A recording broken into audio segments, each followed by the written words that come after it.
பிரதமர் நரேந்திர மோடி வரும் 31ஆம் தேதி சீனா செல்ல உள்ளார்.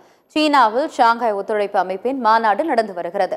இந்த மாநாட்டில் இந்தியா சார்பில் மத்திய பாதுகாப்பு அமைச்சர் ராஜ்நாத் சிங், வெளியுறவுத்துறை அமைச்சர் ஜெய்சங்கர் ஆகியோர் சீனா சென்று பங்கேற்றனர்.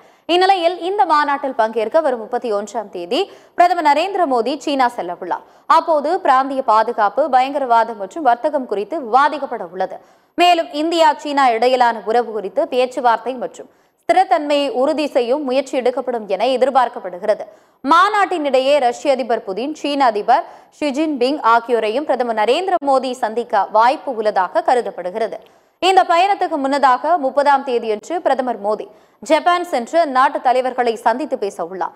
இது முடிந்த பிறகு அங்கிருந்து சீனாவுக்கு பயணம் மேற்கொள்கிறார். கல்வான் பள்ளத்தாக்கில் இரு நாட்டு ராணுவ வீரர்களுக்கு இடையே நடந்த மோதலுக்கு பிறகு பிரதமர் நரேந்திர மோடி அந்நாட்டிற்கு செல்வது இதுவே முதல் முறை என்பது குறிப்பிடத்தக்கது.